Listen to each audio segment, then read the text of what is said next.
All right. Hello, everybody. Welcome to, I believe it is our fourth webinar, but this time we have a very special guest, Kyle Christensen from Empath MSP. So we did a poll. We asked you guys from our community what topics you wanted us to cover, and the most requested option was pricing, profitability, and positioning.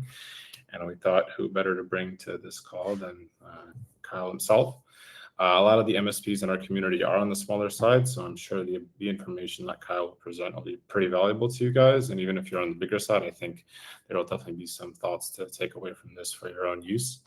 So without further ado, Kyle, feel free to jump right into it.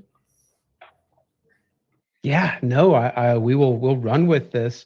And I have a lot of little giveaways that I'm going to give people here today because when it comes to go to market, it comes to scalability, it comes to growing your MSP. You're not going to learn it all in an hour, and honestly, you're not going to learn it all by hearing us talk. You're going to learn a lot about it through failure. And Michael, you could probably relate with me on building any business. It's not about getting the recipe right. It's about failing fast so you can iterate, listen to the market, and adapt your product or service product to what people actually give a shit about. Yeah, that's precisely correct. I think it's kind of like what I'm constantly telling Vlad and the rest of the team is like we need to iterate super fast in order to get the product market fit we want as soon as possible. Yep. And the one thing, and what's interesting about the MSP channel, for those of you that don't know me, I used to own an MSP. We were out of San Diego, and we were one of the very few in the mid 2010s that was a hyperscaler. So what that means in finance terms is we grew 40% year over year, multiple years in a row. In brass tacks, we started at around 2 million when I took over as CEO, and when I left, we were 20 million. And we probably only did that in about 3-ish years. So think about that. We went from 4 or 5 employees all the way up to 100 plus employees in a matter of minutes, is what it felt like. And yeah, exactly, Frank. But I have another 3 hours worth of content for free for you, by the way, where I'm going to deconstruct your motion that I have on YouTube for free. So you don't need to get blown up by my sales team by any construct. However, go to market and product market fit are an interesting conversation and really where we're going to start today. Because the one thing that happens with MSPs is we build based off of what our community suggests that we should build. And in a lot of cases, that's extremely wrong. Because an MSP in New Hampshire isn't going to have the same market as an MSP in Miami. You're going to have different clientele. You're going to have a different levels of needs and budgets and constraints. And just by saying, what should my price be or what should my stack be, only goes so far. Because at the end of the day, if I build something that no one wants to buy, all I'm doing is stroking my ego. That's it. And as an MSP, I can tell you right now, we love to stroke our own egos. And the hard truth is the only way you are going to build something that someone wants to buy is to small, MVP, minimally viable product and build it as fast as you can. And here is where MSPs leave money on the table. We constantly build something not only that no one wants to buy, that is extremely difficult to manage. You'll add all these endpoints, all these tools, all of these security requirements, and you have 2 employees. And then you get pissed off. Why did you guys not all check the box in the EDR? Why did you not do all those firewall policies? I freaking told you to do that. Your largest constraint in the early days is your time. And I get it. In the world of AI and automation, those things are going to get simpler. You're going to be able to scale more with less. However, you as an entrepreneur can only learn so fast. Your time is invested into learning, and you can't outmature your own ability to manage. So, what this turns into is very much a conversation of, well, Kyle, if what you're saying is I'm building something no one wants to buy, how do I know what they want to buy? Now, Vlad, you can probably relate with this being in marketing. There's always the conversation about knowing your market. And so many people, they forget that the phrase marketing is market, M-A-R-K-E-T, ing, I-N-G. And I know that sounds stupid, and it sounds like I'm talking to you guys like you're a toddler. However, that means that I need to know my market and my appeal to a market. Why does someone want to engage with a market? Now, market is just a fancy word. Vlad, what when you hear the word market, what do you think? That's a good question. The out. How would I phrase it correctly? The perception you have of an audience and how to present or persuade them into something that you are trying to build. So how you perceive them and how you want to build towards them. So you're right, but you might be one step ahead of the rest of us. And I think, Brenda, you actually are pretty close to here because demographics is one way we like to explain markets. But all we're saying, and Vlad, you already said the word, it's the audience. Who is in the big pool, the options of things that, of people that could potentially have people that would buy our shit. So for example, for a lot of us MSPs, it's our geography. I built my MSP in San Diego. When we started in the early days, my entire market was the city of San Diego. Now, when you think about that, you then can, that's easy data to deconstruct. And let me show you. I'm going to share my screen. I don't know if it's going to let me. So let me go ahead and share screen. Yeah, Chrome allow this because I want to show you guys how easy this process is. Let me go to, where is this? Right here.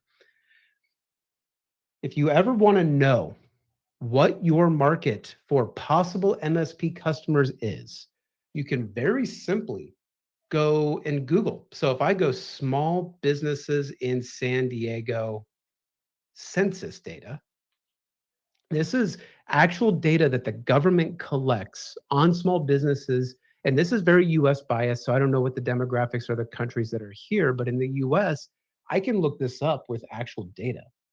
So I can click onto any of these websites, and I'm sure GPT or Claude will instantly pull this data, but I'm going to show you guys the hard way. You can actually look at what the demographics of your market are. Now, that's not the right data. Might be census.gov right here. So if I go, oh, what did I put? Small business. And some of this will be a couple years old, but you guys get the gist. I can look at 2015. I can download Excel sheets and actually see the number of businesses that are in my market. If I open this, which it's not going to pop up on here, it's going to tell me probably in some range, and I know this just because I've lived in this market for so long, there's going to be something like 90,000 small businesses in the city of California or San Diego. Now, why this is important is it tells me the opportunity. Now, I don't know how to unshare my screen here. Where's the button? Share, disable screen sharing. Understanding 90,000 is important. So if I think if there's 90,000 small businesses in my market, that tells me one thing. I can grow a super large MSP without going to a separate city. The problem is 90,000 businesses, that's a lot. There's something that I have to do to cut the signal to noise ratio, because if I just was to go, oh, they're all possible MSP prospects, they're all willing to buy MSP contracts. Let's go back to my statement about don't be too mature. How many of those businesses of the 90,000, am I just too small to handle?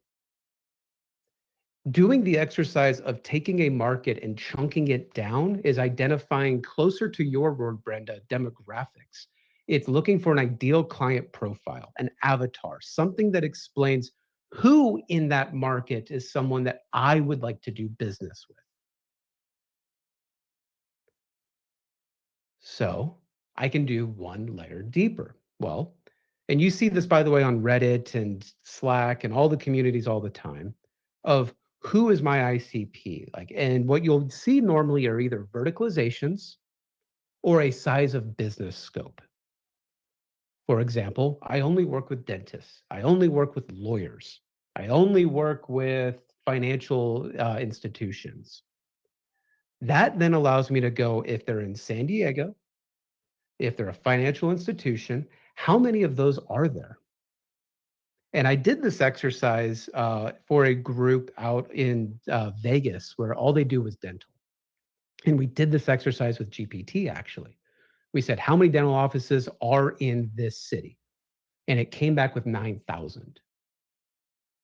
9,000 prospects in the city of Vegas that I could potentially build a service product for, which sounds like a lot. So then you ask the question, do I need to narrow the scope? Now, a lot of you guys might be thinking, Kyle, this seems like a lot of work. Shouldn't I just go out there and sell shit? And yes, you should. So I'm going to eat my own medicine there. However, what you don't want to do is overwhelm yourself by just going door to door, walking into every business and saying, hey, do you want to buy MSP from me? Because in your early days, we already talked about it. Your number one constraint is time. I can't be wasting time chasing people that would never buy my MSP agreement to begin with. Either they're too big, they're too cheap, or they're too small. So you narrow it down again. How many dental offices in Las Vegas of the 9,000 that are totally licensed have more than 5 employees? That number goes from 9,000 down to like 1,800. So we went from 90,000 to 9,000 to 1,800. So when you go into your mode in the early days of finding your first customers, now I'm just focused on 1,900, not 90,000. And what this does for you is it allows you to talk like your market talks, talk like your customer profiles talk. If I'm walking into a dental office, because I'm going to focus on 1,900 of them, I'm going to walk in there saying, I am a dental specific MSP, and you should trust me because all I do is dental. It's a little bit more attractive. And if you look at the highest growing MSPs or the fastest growing MSPs in the MSP channel, typically there's some level of verticalization. And it's because you can talk like your customers. You can talk like your prospects. You can now go, Kyle, where do I find these 1,900 people? Well, that's not hard.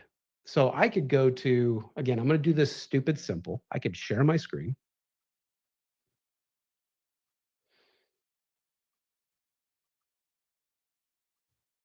I can go to Google Maps and I can go dental offices.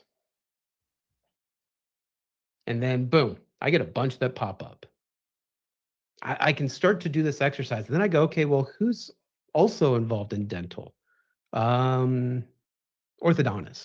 So I can go orthodontist.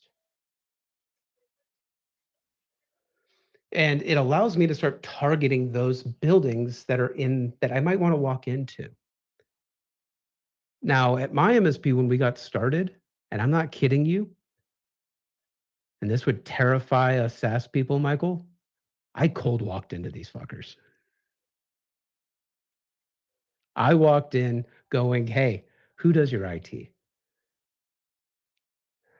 know what most of them said? Sir, this is a Wendy's. Can you leave?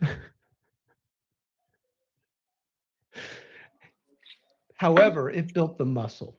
It built me the ability to say, I know who's going to be my customer, and I'm going to be relentless about getting them to do business with us. Now, I share this because then you start to go the next layer. Where do these 1,900 businesses that have commonality hang out? And if you think about the MSP channel, we do this crap all the time. We have MSP-specific conferences, MSP-specific peer groups, MSP-specific Facebook groups, Slack channels, like you're all in. You start to ask yourself, where are they? How do I hang out where they are going to hang out so that I can build a relationship with them? Now, I know this conversation's supposed to be geared towards pricing and packaging, but you can't price and package it until you know who your customer is going to be. And so many MSPs, why they leave money on the table, going back to my initial point, is you build a product without knowing who your customer is. So I can't understand their budget. I can't understand their pain points. I can't understand anything because I can't even pick up the phone and say, hey, can I buy you lunch and ask you questions about the pain points that you have in running a dental office? Vis-a-vis, you're bullshitting your prospects.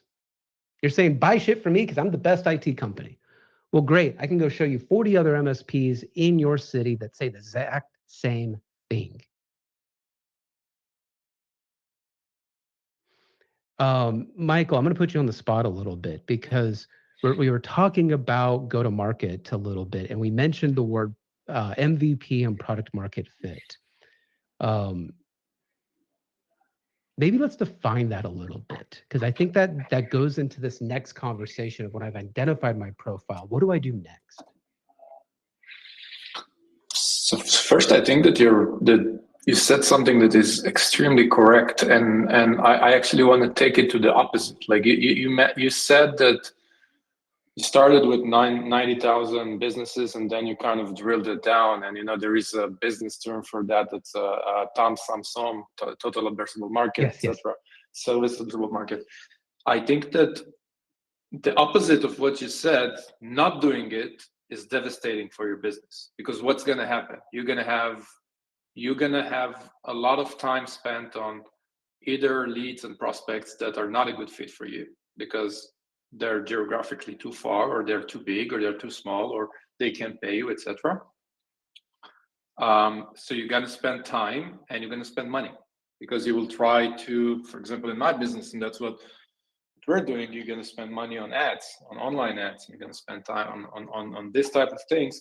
And like, I think that time is even more valuable than money, because if you have cash constraint, you're just not going to do ads, right? But time, it's something that you have, and it's not free, right? Your time costs money. So if you're doing stuff that are not promoting your business, you're basically moving backwards. So back to your question, like if you'll, my definition of product market fit, and that's something that we constantly kind of iterating through, is having people knock on your door in order to buy your service, product, whatever, in a level that almost collapse your business. Meaning that, for example, for OpenFrame, for Flamingo, for me, product market fit is Vlad coming back to me and telling me, listen, we have too many leads. We can't handle all those leads. And that's for me the definition, and sounds like your previous MSP, that's exactly what you guys had, right? Like you had small amount of people growing 40-60% a year. By the way, exponential growth considered to be at least 50% a year. So you were almost like, it was exponential growth by all matters. And for me, that's kind of a product market fit. So for an MSP, it's a bunch, like you mentioned it before, you have to be a verticalized MSP. So it's all of the dental offices in San Diego knocking on your door and trying to get your services, and you don't have the capacity to serve them. That's for me the definition of product market fit. Yeah, I think you can summarize it as, it is very easy to sell. That is what it will feel like, because people instantly understand it. They understand the problem you're solving. It's at a price point that makes them go, that is worth the value of the pain being solved. And you can train a very junior salesperson to sell it, and you don't need to invest a lot of time or money into getting someone from identified to customer, because you've built your MSP service to just, hey, this is what we do, this is how we do it, and here's what we will give back to you. Like, this is what it will feel like for you, Mr. Customer. And they go, cool, done, I will take that. Now, I will say, and this is just a big asterisk, you do not have to verticalize. There are ways to do this that are more general to your geography. There are MSPs that do it very well, However, they become more of a, I think the word I would use or the phrase would be like a community enabler, or you become someone that is central in the community. So if you're in a small town, right, you're in all the chambers groups, you're participating in local politics, you are really ingraining yourself in, we're an oil town. And because we're in an oil town, we have to really focus on anyone that touches oil refineries, the construction guys, the accountants, the tax guys. And we have to really focus on the just I don't know what the word I'm looking for here is, but you just need to be central to how we make that community grow. So you'll have internships to have the kids in school, or that they're working to become part of this oil manufacturing. By the way, I use this oil example because I know an MSP in a very small town in Alberta, Canada, and they did exactly this. And they have like something like 95 employees in this really small town, and they're a $22 million MSP. And they are in a town with probably less, I don't know what the population is, but it's small. So whenever I hear this, oh, I'm in a small town, I can't grow, I can't find customers, it's bullshit. You're just not trying. And you made an interesting point in there, Michael, about investment. Sometimes your investment is your time and obsession in growing your business, not just the raw dollar. And what that can look like is it's 4 o'clock, I'm tired, I've worked tickets all day, and there's a chambers event down the street at 6 o'clock. I get my ass there. I meet people. I remember their names. I add them on LinkedIn. I get their cell phone numbers. I text message them on their birthdays. I'm doing everything I can to be pivotal in that community. And I treat everybody the same. I don't care if you won't be a prospect. And Mike, one of the things that we did at my MSP that really was successful is all of these communities, chamber events and BNI groups and entrepreneurial groups. We never saw people in those groups as our possible customer. We saw them as a partner to help us find our customers. Because you go to these groups, and I see it all the time, and this might be valuable to some of you, is, oh, Kyle, I go there, and all it is wealth managers and bankers and real estate people. Okay. You don't think they don't know small businesses that might buy my shit? You don't think if I planned a webinar to teach people how to use GPT that they couldn't invite 3-4 people each? And I mean, let's say it what it is. Let's get real meta. This is exactly what Empath and Flamingo are doing right now. We have partnered together to bring our audiences together to say, let's do a webinar and teach something. So we're practicing what I'm preaching right now, which is there is a world in which you need to find connectors that also can help you identify those 1,900 dental offices in whatever city. So this gets in, let's move forward and think about then what you mentioned, Michael, of make it easy to sell, because that becomes the next step. I know who my prospects are, but what am I going to sell them? And what the current zeitgeist and MSP would tell you, charge $250 a user a month, use best-in-class stack, and do everything 100% cybersecurity focused. And if they don't, you tell that prospect to fuck off. I'm sorry for my crude language, but that's how passionate I feel about this, because basically what your peers tell you 9 times out of 10 is don't take people's money and give them good services the way they want the services to be received. It's ego. It's pride. And you guys probably see this, and I see Mike and Vlad, you guys laughing because you've seen the exact same thing. There is a world in the early days where you just need to be concentrated on selling more customers. Don't mature too fast. Build something that's simple to talk about, easy to deliver, and people get value out of that delivery. And what that can mean and what that can look like and what that can feel like could possibly be embarrassing in the MSP zeitgeist fashion. For example, in our early days, I sold retainer agreements. Buy 5 hours a month from me, use it or lose it. because I needed to sell enough revenue dollars to start hiring employees. Now, this is 2014, 2015. We didn't have all the automation tools that we have today. But the idea was that if I'm growing my business, and by the way, guys, I'm not technical. That's probably one thing that I should have opened with is I couldn't fix a computer to save my life. But I love strategy. And the only thing that I saw was the only way I can grow my business is cash flow. Meaning cash starts at the top, comes from a customer, and it comes out the end into my pocket. But as I got too much in my pocket, that allows me to hire somebody to do the shit that I didn't want to do, AKA fixing computers. I needed to hire a nerd as fast as I could because, damn it, I was a horrible tech. It wasn't that I needed to be the service expert, the specialist, the engineer of all engineers, but revenue beats all in the early days. And in the early days, I didn't know what my product was going to be, Mike. Going back to MVP, minimally viable product, I needed something that had recurring revenue that I could sell fast. And the one thing that the competitors in my market couldn't do, they would do what the MSP zeitgeist would tell you, which is if you don't buy everything from me on day one, I don't do business with you. To me, that's opportunity. If all the big MSPs in my area are saying, I don't want these people, by the way, it's the majority of the market. Everyone says, I don't want people with less than 10 employees. They're cheap. Cool. Give them to me. I'm going to sell them just enough to not be a pain in my ass.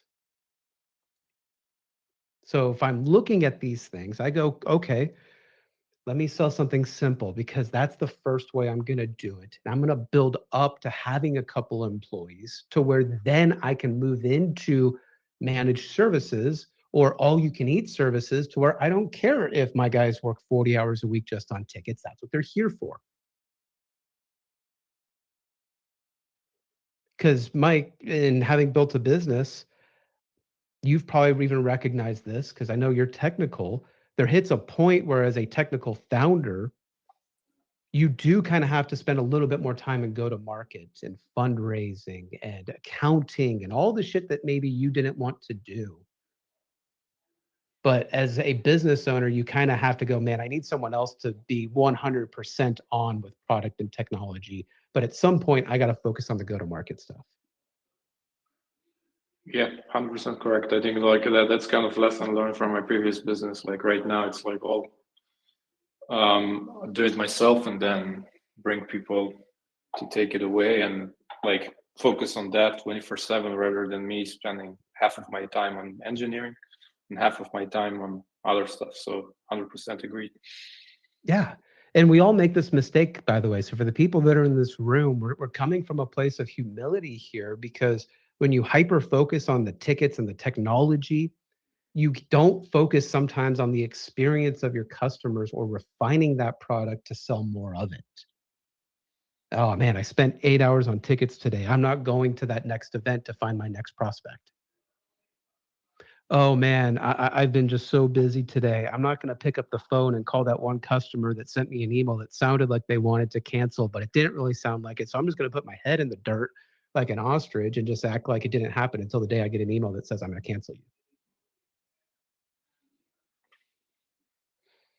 So there's almost an engineered ignorance that happens because I get enough customers to pay my wage.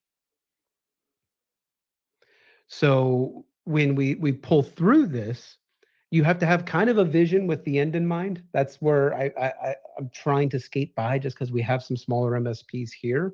But you have to have some goal to work towards. And that goal could be simple. It could be, I don't want to be doing tickets anymore. It could be, I want to be pay myself $250K a year after taxes. The goal could be eventually, like my MSP, it could be, I want to get to a place where I don't have to touch the business at all. I've got a hired CEO. We're growing 35 to 40% year over year. We churn anywhere between 1.5% and 2%. So our net revenue retention is very high. And we call it a day. Now, that gets a little too 201, maybe 301 level course. but the goal stays the same. So if I think about this, and this is something I urge all of you to spend some time doing, and I'm going to send a 3-part YouTube series that I built just to help you guys answer this question. I have an Excel sheet that actually helps you figure out this math problem. Where is my next window share? Here. You need to be able to unpack. By the way, if I didn't mention it, I do a benefits charity. It's a conference that's virtual called Rejection Con. I urge all of you to register for it because even if you can't attend, you can watch all the content for free.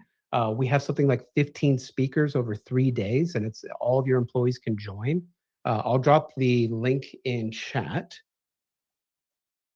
And all the proceeds that if you did decide to pay for your ticket, chat's not working for me for some reason. And maybe we'll send Vlad in a follow-up email after this. I don't know if you can see him. No? I don't, unfortunately. But yeah, we'll try to do it later. So chat's shit the bed at this point, but we'll keep running with it. It's just rejectioncon.com. But we'd love to have you guys. It's free. Just attend. We've raised over 70 grand already for charity. It goes to World Tech Fund, which basically gives technology to kids in impoverished areas. So they teach them how to build rockets or robots or computers. It's kind of a cool charity because a lot of those employees end up being future MSP employees.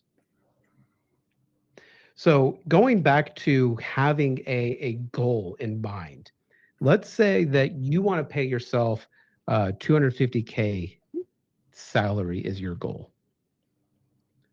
Well, if my goal is salary based, I have to recognize that I can't sell $250,000 in hours. I don't have enough hours in the year. So if I was to unpack my hourly rate at 250K, that's roughly about, I think, $140 an hour, $150 an hour.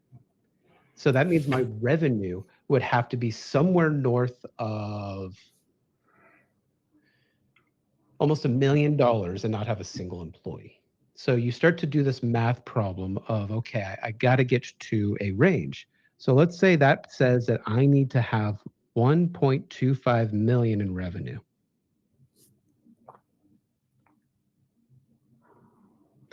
What this allows me to then do is go, okay, if I think about this as a graph,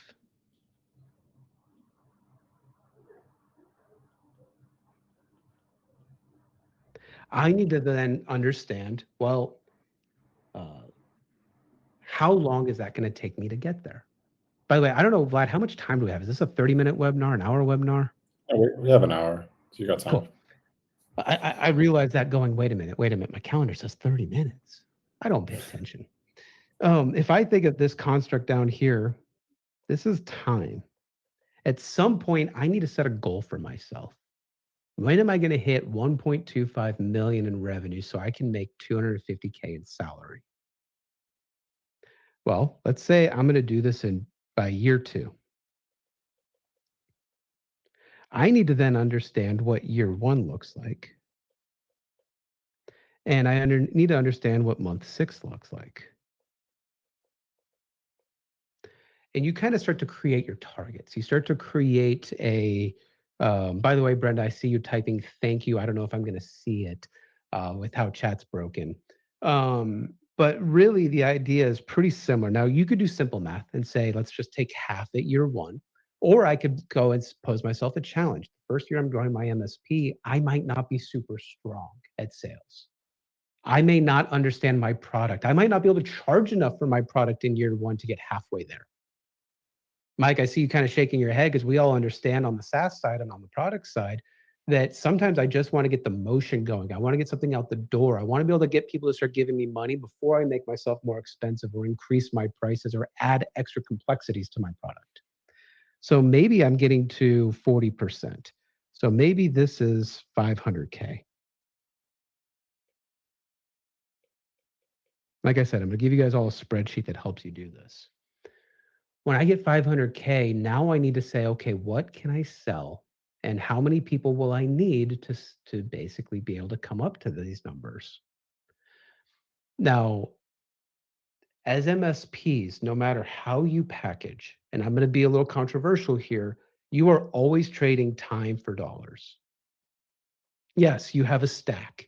Yes, you have efficiencies to run your business. But at the end of the day, someone's time is being invested. Whether it's to build the stack, build the automation, answer the tickets, answer the phone, cold call, outbound. Hey, Mr. Customer, is there anything that I can do? When I was selling block hour agreements, I noticed that there was a few of my prospects or customers, excuse me, that weren't using their hours. I'd sell them 5 hours a month and they wouldn't call me, which is great until the second month hits and you start to have that little voice in the back of your head that goes, hey, they're probably going to cancel.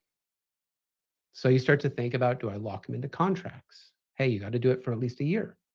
Do you start to go, okay, well, we need to make this unlimited so they don't care about the number of hours that they work? And you really start to unpack how many hours do you need to sell?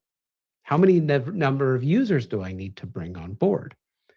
It gets complicated. And what I'm trying to prove a point here is in year one, this is more math than you have time. But measuring revenue is simple. So just worry about getting to that number, selling what you can. And when you sold 10, 15, 20 different deals, then you look backwards and go, where should I have charged more money?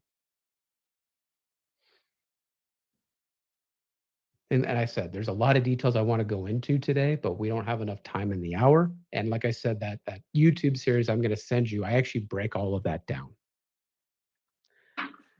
I think what's Kyle, one thing, like a terminology to add to what you just said, I think it's repetitive sales motion, right? Repetitive sales motion. That's what kind of the goal of this process, this thought process is. Yep. Well, you learn how to sell. You learn your own insecurities. You learn what is hard to explain. And if it's hard to explain it, then I probably need to simplify it. Because if I can't understand it, my non-technical prospect is not going to understand it. And I need to speak their language, not my language. By the way, this is also why verticalization helps, because now you can go even one step forward or further, excuse me, into how you explain things. Because I can say, hey, Mr. Dentist, how many operatories do you have? You have 5 operatories. Fantastic. So you probably have 7 employees? Great. Yeah, I knew that because we do dental all the time. Do you use EagleSoft or do you use Henry Schein or do you, right? You start to use these vernaculars. And as you speak their language more, you're building trust more. And the more they trust you, hint, hint, the more money they're willing to pay you because their bullshit radar goes down.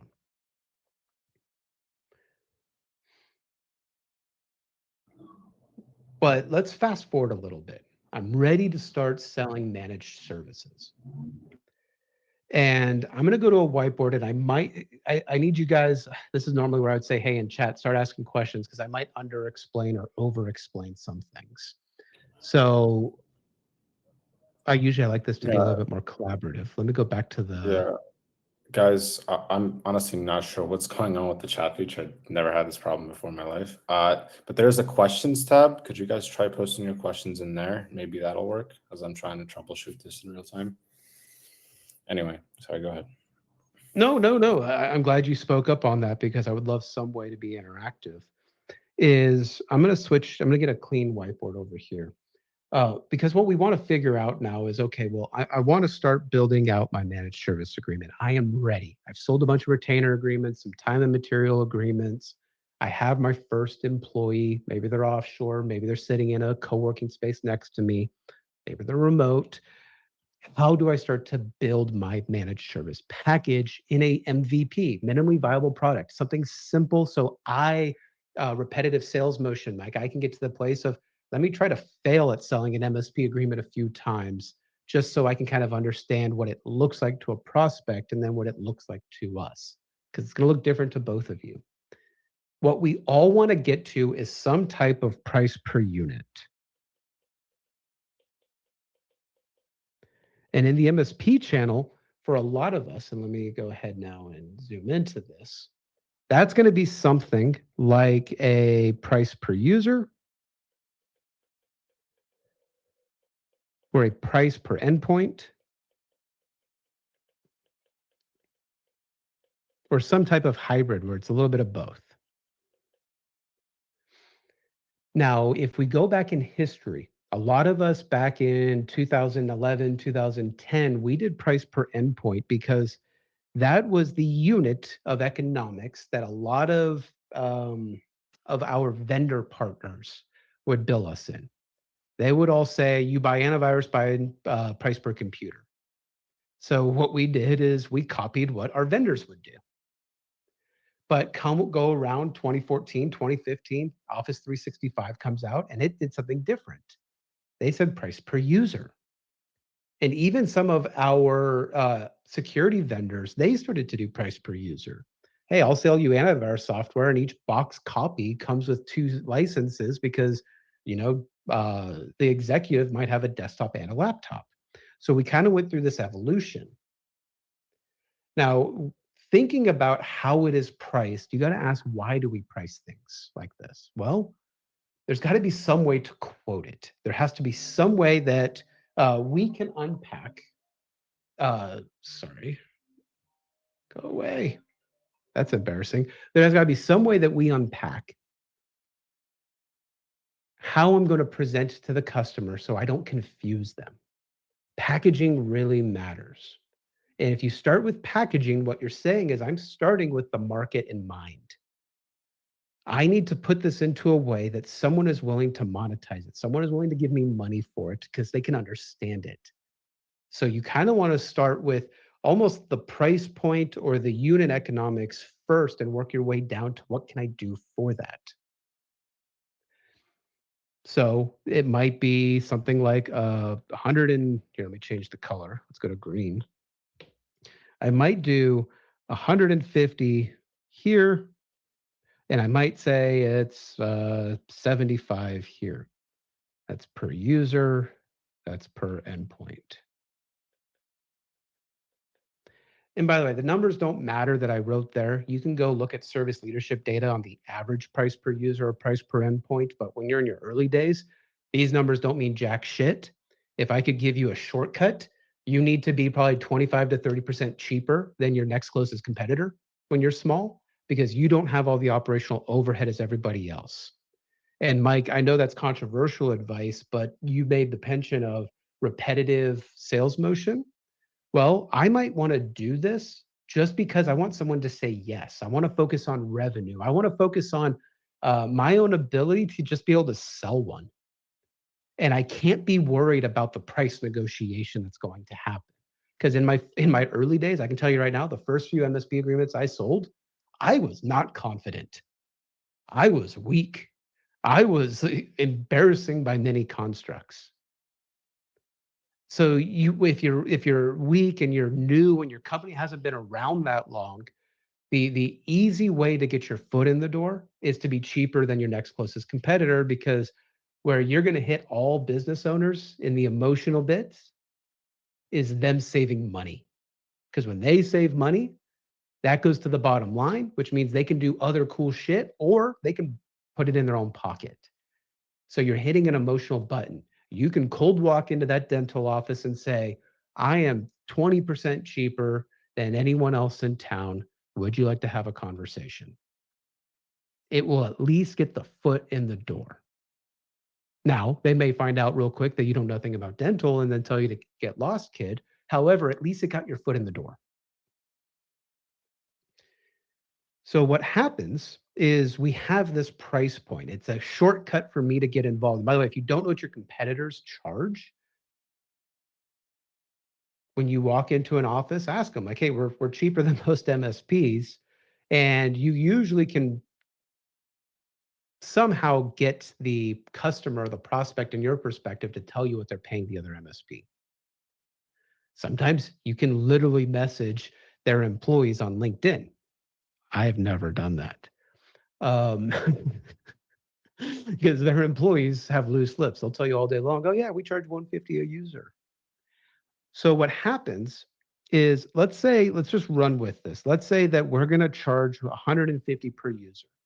By the way, top tip, I like per user because per user is less nerdy. Every executive knows how many employees they have. No executives know how many computers they have. I'll be quite honest, as a guy that owned an MSP, if you ask me how many computers Empath owns today, I could not tell you how many computers my own company has today. Then you ask the stupid server question, how many servers do you have? And they're like, what the fuck is a server? Oh, that loud thing in the closet or that cloud thing? I don't know. And then you find out they had 14 VMs in Azure, or they had 12 VMs on the local server. They don't know. So don't ask them a question that makes them feel stupid. But Kyle, I can ask him to do a discovery and I can go count everything. Well, you got to earn a lot of trust for them to be able to hike up their skirt and say, hey, go at it, go figure it out, go look. So what you want to do is get to a place to where they understand you and you can just talk human to human of, hey, we're 30% less per user. How many employees do you have? We have 4 employees. Great, it's $500. I can do the math in my head. I can qualify them fast. And if they go, ooh, that's over our budget. Well, now I've learned to ask the budget conversation. But let's say you get past all of that and they go, cool, $150 a user a month is fine. What we have to figure out, if that is our target price for our target portfolio, that wasn't even a word. That is our target price. What can I do for that? And by the way, this is where OpenMSP and Flamingo are kind of cool because you guys are trying to help some of this problem right here. Is in this big pie graph, traditionally,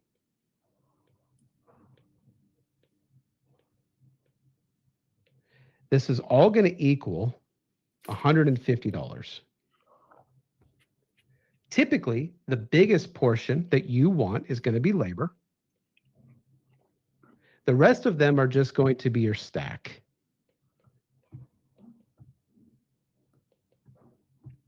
Because I have to use all these doohickeys in order to deliver the service.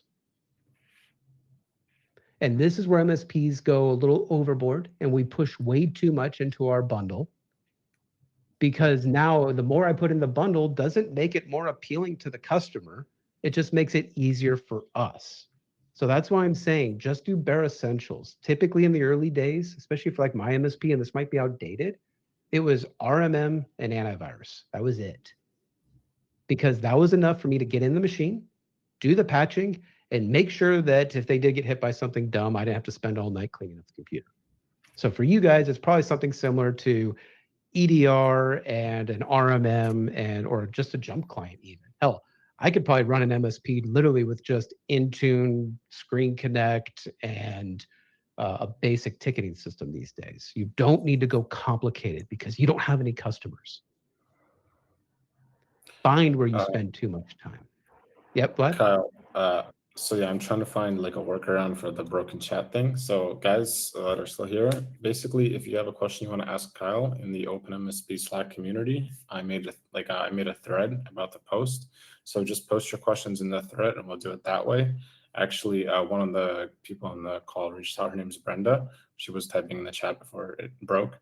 So I'll just read the question to you, and then I think that'll be there. No, I freaking love that. That's resilience right there, man. You are the savior today. Okay, so her question is, hi, I'm part of UCF Incubator's Quick Start program. We did cover margin, gross margin, P&L. Also putting together pain points for my local community by going to a lot of the Chamber of Commerce. I also attend 1 Million Cups. An area I'm currently struggling with is finding MSP legal and insurance. I'm in Central Florida. I do not want to pay Orlando prices. Perhaps the team has some suggestions. Yeah, it's interesting. If you're looking for legal customers, that the tough part about legal, and I know this one intimately, Brenda, because my MSP did a lot of legal. This goes back to how do I find prospects? How do I find who's who? If you're participating a lot in chamber events, a lot of those people have lawyers. So it kind of just turns into identifying and seeing, do you have a good enough relationship with your lawyer? The other thing as well is LinkedIn is extremely valuable. You can find people in your chambers group, and LinkedIn allows you to see other people's connections. So I can go to that person in my chambers group. I can click on who they're connected to, and I can filter by profession. So I could see all of the lawyers that they are connected with. That way I could go to that person that I know and go, hey, I saw on LinkedIn you're connected with like 10 different lawyers. Are any of them good enough friends that you could refer me to? Because I'm trying to look for lawyers to service. It's a very warm referral, and you are not asking the question. Mike, if I asked you right now, hey, who do you know?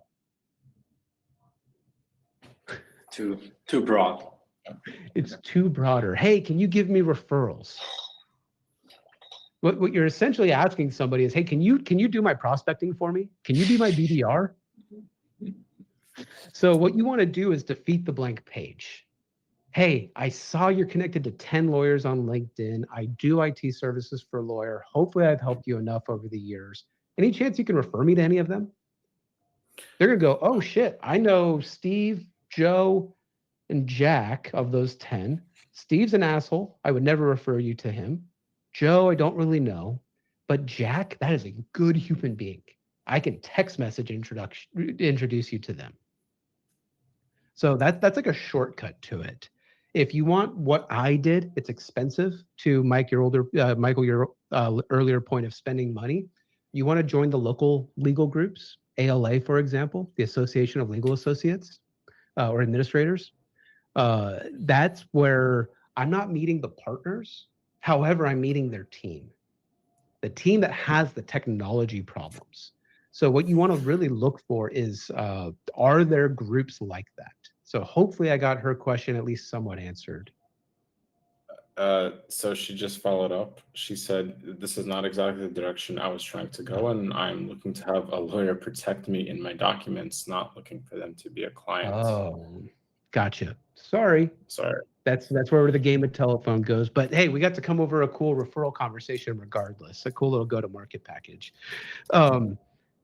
When it comes to your agreements, I'm going to give you non-legal advice. I am not a lawyer. Do not listen to anything I'm about to say.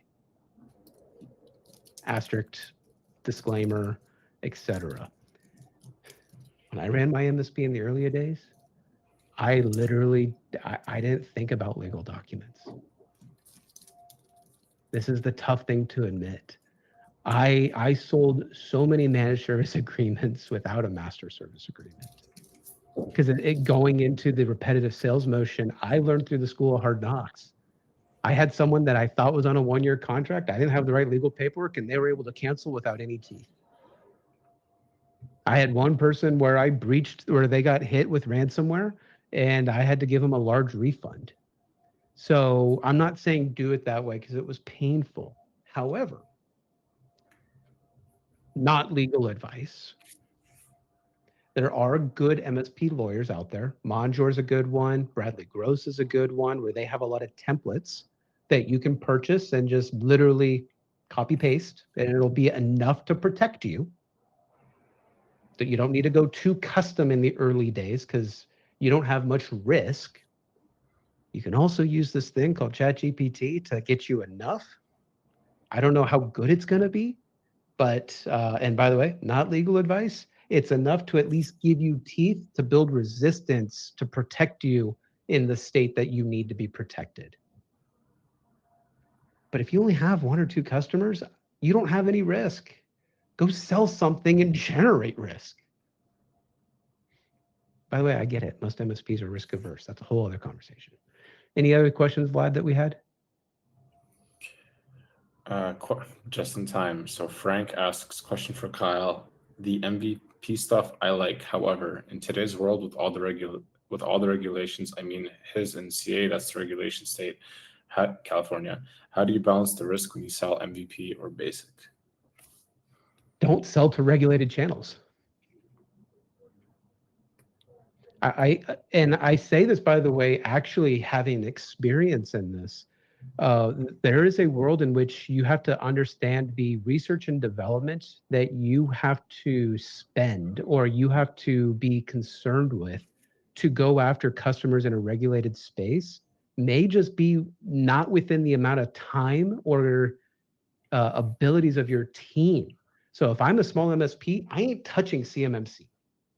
at all, because I can't build a service that I can sell a lot of, because I don't have the resources to do that. I mean, unless you, Frank, have a big pile of money to go hire a bunch of employees on day one so that you can go sell it and be protected everywhere, yeah, I would say stay away from it. Go after the unregulated spaces. Go after the dental offices, because HIPAA, until that new law passes, it's basically unregulated. It's very simple to protect yourself with a BAA. Or go after like CPAs. Go after the construction guys that don't touch any type of aerospace or ITAR type compliance. Yes, you are 100% correct. There are things you have to protect yourself from in this day and age. However, you need to know your own limits. And if you aren't able to sustain the risk of winging it or investing in it to not wing it, you're not ready.